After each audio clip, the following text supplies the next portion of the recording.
Olá, amigos e amigas do nosso canal Fé Sem Política, sejam todos bem-vindos para mais um vídeo. Meu nome é Alan Rogério Gomes, quero também acolher aí você que chegou pela primeira vez no nosso canal.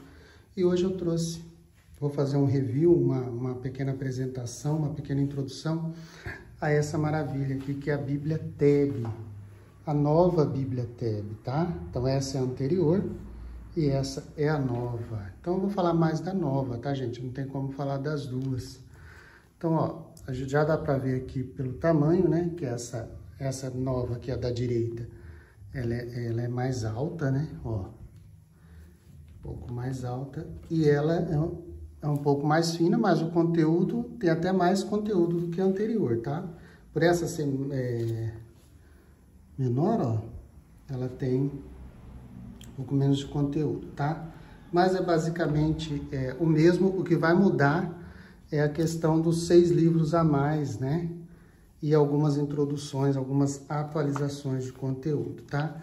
Essa aqui tem os mapas no começo e essa nova aqui tem os mapas no final da Bíblia, tá bom? Então, vamos lá. Então, aqui está a nova Bíblia TEB, tá bom? A capa é igual à da anterior, é uma capa muito boa, capa dura, né? Essa capa aqui que eu achei muito bonita, ó, ela é tipo um alto relevo aqui atrás. Veio esse encarte aqui, ó. Esse encarte veio nessa aqui. E esse encarte tem um bom resumo já, né? Das novidades, né? O que é de novo aí nessa nova tradução ecumênica da Bíblia. Evento editorial ecumênico sem precedentes, nova edição com projeto gráfico revisto, né? As letras desta Bíblia são maiores, inclusive as notas de rodapé são de melhor leitura. Introduções, notas, quadros cronológicos e mapas atualizados, tá? Referências de textos paralelos atualizados, sequência original dos livros do Antigo Testamento, nós vamos ver em que sentido isso, tá? E 6 novos livros deuterocanônicos utilizados na liturgia das igrejas ortodoxas. Aqui tá a grande novidade, tá? Quais são esses livros? 3º e 4º Macabeus, 3º e 4º Esdras, a oração de Manassés, que é uma oração, e o Salmo 151, ok? Então, vamos lá. Então, a capa eu já mostrei, né? Então, como uma Bíblia normal, tem essa... Olha lá, Bíblia Notas Integrais, tradução ecumênica. Deixa eu ajeitar ela aqui. Aqui tem as notas aqui da editora, né? Aqui tem os créditos, tá, gente? Dos editores, os tradutores, idealizadores, colaboradores e tal. Aqui tem as abreviaturas, toda a Bíblia traz, né? Dos livros e tal. Né? Aqui tem o Antigo Testamento hebraico, os deuterocanônicos aceitos pelos católicos ortodoxos, e o Novo Testamento é igual para todos, tá? Tanto protestantes como católicos como ortodoxos. Aqui as abreviaturas diversas, né? Aí começa aqui a introdução à Bíblia, tradução ecumênica. Tem uma boa introdução aqui. E eu oriento assim, ou aconselho, né? Quem sou eu para dar algum conselho, né? Mas que as pessoas leem essas partes, né? Porque a gente vai entender o projeto, a intenção dessas Bíblias, tá? De cada Bíblia eu tenho o costume de ler. É muito bom, olha lá, ó. Embora ela seja uma tradução da versão francesa, ela é considerada, os tradutores de língua portuguesa consideram como uma tradução dos originais, porque é uma tradução da tradução, como a Bíblia de Jerusalém, por exemplo, né? Mas pode-se dizer que é a partir dos originais, porque é comparada e passada ali no crivo dos originais, tá? Dos manuscritos originais. Aqui tem um sumário, né? O Antigo Testamento, o Pentateuco, os livros proféticos, os outros escritos, os deuterocanônicos. Os deuterocanônicos aqui Primeiro vamos ver aqui, ó. Os deuterocanônicos admitidos pelos católicos ortodoxos, que já vinha na versão anterior da TEB, e os deuterocanônicos admitidos só pelos ortodoxos. Aqui está a novidade dessa nova versão. E o Novo Testamento, como a gente já disse, ele é igual, tá? Para todas as igrejas cristãs. Tem colaboração também, você pode ver na introdução da Bíblia TEB, colaboração dos rabinos judeus, tá, gente? Nos comentários, na exegese e tudo. Aqui um outro prefácio dos editores, um prólogo dessa edição de 2010, e aí vai. Muito interessante ler tudo isso, tá, gente? Depois tem uma apresentação, novamente, aqui dessa versão, aliás, que consta já na versão anterior. Aqui tá algumas ressalvas, nessa notona aqui de rodapé, algumas ressalvas dos exegetas ortodoxos. E aí começa a Bíblia, né? Introdução à Bíblia, de onde vem, né? Como ler a Bíblia como palavra de Deus. E aí vem o Antigo Testamento. Aqui no Antigo Testamento eles já colocam esse quadro riquíssimo, gente. É um quadro sinótico comparativo, né? Entre as Bíblias, os cânons, né? Então, nessas diversas colunas. Aqui apresenta como se encontra aqui nessa Bíblia, os livros na TEB. Aqui a Bíblia judaica, né, chamada de Tanakh, porque é a Torá, os navinhos e os Ketuvim, né, que quer dizer a lei, os profetas e os outros escritos. E essa Bíblia TEB traz essa ordem, né, segue a ordem judaica da Tanakh, ou seja, primeiro o Pentateuco, os 5 primeiros livros da Bíblia, Gênesis, Êxodo, Levítico, Números e Deuteronômio, como todas as outras Bíblias. Depois, os profetas, e os profetas para o judaísmo e para aqui esta Bíblia ecumênica, vai desde Josué até Malaquias, tá, gente? Josué, os livros que a gente considera históricos para os judeus, né, para a tradição judaica, para a Bíblia hebraica e para essa Bíblia TEB aqui, eles são considerados profetas, tá? São os profetas. E os outros escritos, né? Entre eles Daniel, que a gente considera um livro profético, mas não é para a tradição hebraica, tá? Da Bíblia hebraica e judaica, Daniel está entre os outros escritos, né? Qual que é a diferença? A diferença é que para nós os livros que vai entrar aqui na terceira seção dos outros escritos, e logo após ainda vem os deuterocanônicos aceitos pelos católicos e ortodoxos, e depois, por último, ali, antes do Novo Testamento, vem os deuterocanônicos aceitos só pelos ortodoxos.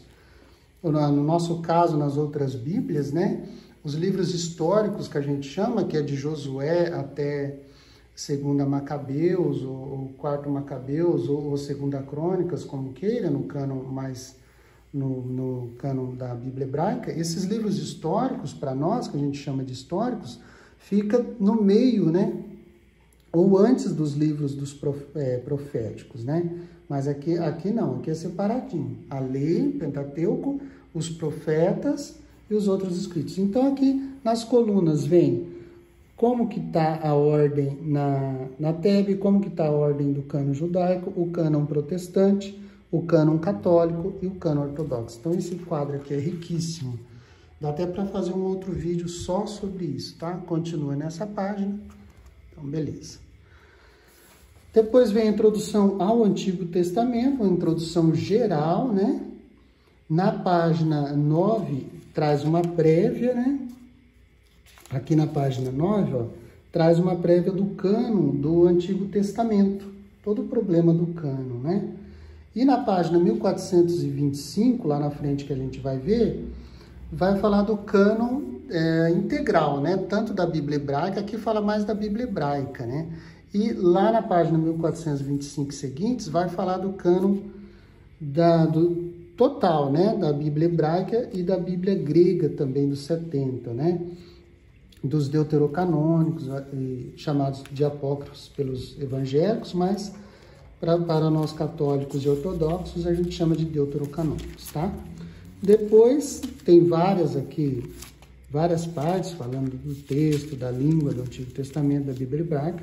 Depois vem para o Pentateuco, introdução ao Pentateuco, que é uma introdução geral aos 5 primeiros livros da Bíblia, né?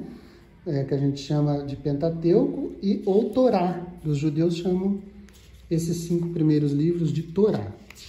Depois da introdução cada livro vai ter a sua introdução própria, né? Então tem aqui a introdução ao Gênesis, e assim vai, Êxodo, Levítico, Os 5 livros, né? Então, terminou o Deuteronômio, lá começam os livros proféticos. Em Josué, então, como eu disse, seguindo a tradição judaica, começa o conjunto de livros dos profetas, que vai até o profeta Malaquias. Primeiro, na Tanakh, a Tanakh e a Tebe apresentam todos os profetas, inclusive os livros que nós cristãos chamamos de históricos, como eu já disse, né? Segundo, depois trazem em separado os escritos, ou outros escritos, né, que terão também uma introdução geral própria desse conjunto. Nas outras Bíblias, estes escritos estão no meio dos profetas. Por exemplo, Esther, Crônicas, Daniel, Jó, estão lá no meio dos profetas, desses livros aqui, mas não é o caso dessa Bíblia, né? Então vai lá, cada livro vai ter sua introdução própria, até terminar Malaquias aqui, ó. Depois, na lógica dessa Bíblia, aqui começam os outros escritos, né? Aqui é uma introdução básica ao conjunto dos livros chamados na Bíblia hebraica de Ketuvim, ou Ketubim, né? Que são escritos ou outros escritos. Quais são esses livros, né? Lá, começa nos Salmos, depois Jó, Provérbios, Ruth, Cânticos, Coelete ou Eclesiastes, Lamentações, Esther, no caso aqui hebraico, lá vai ter um Esther grego lá nos deuterocanônicos, essa Bíblia separa, né? Os textos gregos deuterocanônicos de Esther e Daniel. De Daniel está junto do livro de Daniel. Agora, de Esther, essa Bíblia aqui faz um texto grego, né, completo. Um outro texto, uma outra Esther grego aqui, né? Daniel também faz parte dos Ketuvim, Esdras, Neemias e 1ª e 2ª Crônicas. Aí cada livro vai ter sua introdução própria. Vamos pular aqui, ó, todos esses livros aqui. E a gente chega aqui nos livros deuterocanônicos, né? Aqui a gente vai ver, ó, o cânon do Antigo Testamento, a página 1425, né, que eu tinha falado lá atrás. São os livros canônicos ou protocanônicos, né? São esses primeiros. Aqui começam os livros deuterocanônicos, que foram recebidos pelos cristãos primitivos, pela igreja primitiva, são tirados da tradução grega dos 70, mais a antiga versão grega do Antigo Testamento, né? A 70 é a mais antiga versão grega, né, do Antigo Testamento. É uma tradução do hebraico que é a mais antiga tradução, tá? Então, em muitos pontos, traz uma tradução de um texto hebraico anterior. Aliás, a Bíblia 70 inteira, ela foi traduzida de um texto hebraico anterior a esse que nós temos hoje, que nós temos o texto massorético, mas a Bíblia de 70 foi traduzida antes de Cristo, né? Eu não vou ler tudo aqui, tem toda uma história. Essa é a melhor introdução, tá, gente? O melhor resumo que você vai encontrar de qualquer Bíblia sobre o cânon bíblico adotado pelas igrejas, desde a igreja primitiva, lá a igreja dos apóstolos. Hoje existem, então, 3 cânons, né? Ou listas de livros bíblicos. Existe um cânon protestante, um cânon católico e um cânon ortodoxo, tá? Então, vai lá. Agora começa aqui os livros deuterocanônicos admitidos por católicos e ortodoxos. Quais são esses? Como eu disse, Esther grego, que é diferente do Esther hebraico, né? Judite, Tobit ou Tobias, 1ª e 2ª Macabeus, Sabedoria ou Sabedoria de Salomão, Sirácida ou Eclesiástico, Baruque e Epístola de Jeremias. Baruque e Epístola de Jeremias, na maioria das nossas Bíblias católicas e ortodoxas, vem junto, tá? Mas aqui está separado. E são também do 2º cânon, deuterocanônico aqui, alguns acréscimos gregos, né, ao livro de Esther, como eu disse, e acréscimos gregos de Daniel. Embora aqui nessa Bíblia, ó, os acréscimos gregos a Esther está no livro inteiro, ó, está no Esther grego aqui. Então, cada livro deuterocanônico vai ter a sua introdução também, né, que são os 6 livros admitidos que eu li, né, que eu acabei de ler. E aqui que está a novidade dessa Bíblia, que são os deuterocanônicos admitidos somente pelos ortodoxos, né? Que eu já falei lá no começo do vídeo, 3º e 4º Esdras. Terceiro por quê? Porque vem após Esdras e Neemias, por isso que é chamado de terceiro. O primeiro seria Esdras, o segundo Neemias, o terceiro Esdras, né? E o 4º Esdras, chamado também de segundo Esdras, né? 3º e 4º Macabeus, oração de Manassés e Salmo 51. Então, isso aqui eu não conheço ainda, tá? Eu vou ler, não li ainda, tá? Esses livros deuterocanônicos aceitos pelos ortodoxos. Aí, terminou lá o Salmo 151, né? Começa o Novo Testamento, a introdução ao Novo Testamento, o cânon do Novo Testamento, como que aconteceu, né? Muito importante essa introdução, assim como aquela primeira, assim como aquela da página 1425, que fala dos protocanônicos, deuterocanônicos, essa introdução aqui é muito importante também todos lerem, tá bom? Olha lá, quanto conteúdo. Então, aqui é uma introdução geral, né, ao Antigo Testamento e ao Novo Testamento, desculpa, e ao cânon, né? Foi escrito em grego, a gente sabe, o Novo Testamento. Eu não vou entrar no mérito aqui do Mateus aramaico e dos outros casos específicos, né? Tem um estudo aí sobre, desde a Igreja Antiga, falando do Mateus aramaico, não vamos entrar nesse mérito. Então, o Novo Testamento são 27 livros, aceito por todos os cristãos. Judeus, lógico, não tem o Novo Testamento, né? Mas no Novo Testamento também não há a questão do proto, primeiro, e do deutero, segundo cânon. Então, não tem essa diferença entre proto-canônico e deuterocanônico. Essa é uma questão lá do Antigo Testamento, tá? E depois, terminando a introdução, tem uma introdução aos evangelhos sinóticos, Mateus, Marcos e Lucas. Uma introdução própria, tá? Sinótico quer dizer semelhante, né? Como a gente viu. Então, as relações entre eles, como foram formados, quais as fontes que eles utilizaram, tá? Suas relações mútuas. Depois, cada evangelho vai ter a sua introdução própria, né? Então, vamos lá. Cada evangelho e cada livro, né? E aí a gente vai. As cartas de Paulo terão as suas introduções. Aí a gente cai aqui nas cartas pastorais. As cartas pastorais de Paulo, quais são as cartas pastorais? 1ª e 2ª Timóteo e Tito. Elas têm uma introdução conjunta, tá? As 3 juntas. Depois a gente chega aqui na introdução, nas epístolas católicas, tá? Vai direto à introdução da Carta Católica de Tiago, tá? Então, não apresenta uma introdução geral às epístolas católicas. Não tem uma explicação sobre as epístolas católicas. Alguns chamam de epístolas universais, que dá na mesma. Outros já vi até em algumas traduções protestantes chamando de... Inclusive, a NVI, a nova versão internacional, traz o nome Epístolas Gerais, né? Tanto faz que esse termo foi criado, né? Foi cunhado por um estudioso, um exegeta, e não está no texto bíblico, né? Não faz nem parte da tradição do início da igreja, né? Mas a gente chama de Epístolas Gerais ou Católicas, ou universais, porque eram dirigidas, diferente das cartas de Paulo, que eram dirigidas a comunidades específicas, essas não têm um destinatário próprio, elas são para toda a igreja, para todas as comunidades, tá? Então, vamos lá. Aí, cada livro, cada epístola católica vai ter sua introdução, né? O Apocalipse terá sua introdução própria também. Olha lá, introdução ao Apocalipse, tá? Terminou o Apocalipse, a gente chega aqui. Eu tirei o papelzinho aqui, ó, acabou. Vamos achar aqui.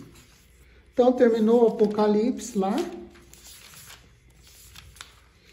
Vai vir o quadro cronológico, né? Isso aqui tudo ajuda para a gente ler a Sagrada Escritura. O quadro cronológico vai de 400 mil antes de Cristo até 95 depois de Cristo, tá? Então abrange um grande período aí. Tem esse quadro aqui mais didático, citando o período onde foram escritos os livros, ó, sobretudo do Novo Testamento, tá? Depois tem um índice das principais notas de rodapé, que são muitíssimas notas, né? São muitas notas, aqui só traz as principais, por exemplo, você pega aqui Arão, Êxodo, tal, Levítico, tal, são as principais, mas tem outras, tá? É muita nota, tá, gente? Essa Bíblia é riquíssima. E, por fim, os mapas, né? De Jerusalém, aqui, do Templo de Jerusalém, do Antigo Oriente, do Antigo Egito, e assim vai, de Israel, de Judá, do Levante, né? Do Império Persa, né? Dos reinos helenísticos da época grega, da Judéia no século II a.C., da Judéia no século I depois de Cristo, na época do Novo Testamento, e por fim o Mediterrâneo no século I depois de Cristo. E assim a gente termina essa apresentação, essa introdução, tá bom? Vale muito a pena comprar, eu estou muito contente por essa aquisição, né? Eu já tenho aqui a anterior, né? Já tinha lido também as introduções e tal, mas essa tá de fato bem mais completa, né? Valeu a dica aí do meu irmão Edson, meu amigo aí do canal. Então vale a pena, tá, gente? Essa Bíblia tá maravilhosa para quem gosta de estudar, de exegese. Para mim é uma das melhores, tá? Tem outras aí que às vezes puxam, né, a sardinha para o seu lado, mas essa aqui não, ela traz a visão de cada igreja, de cada tradição cristã, né? E ela tem bastante conteúdo aqui para estudar a nossa fé, para estudar a fé cristã, a Sagrada Escritura, tá bom? Que o Senhor nos dê inteligência para compreendermos a sua palavra, guardarmos no coração, praticarmos nessa palavra, que é o principal na nossa vida, e anunciá-la aos nossos irmãos e defendê-la. Amém? Deus abençoe a todos.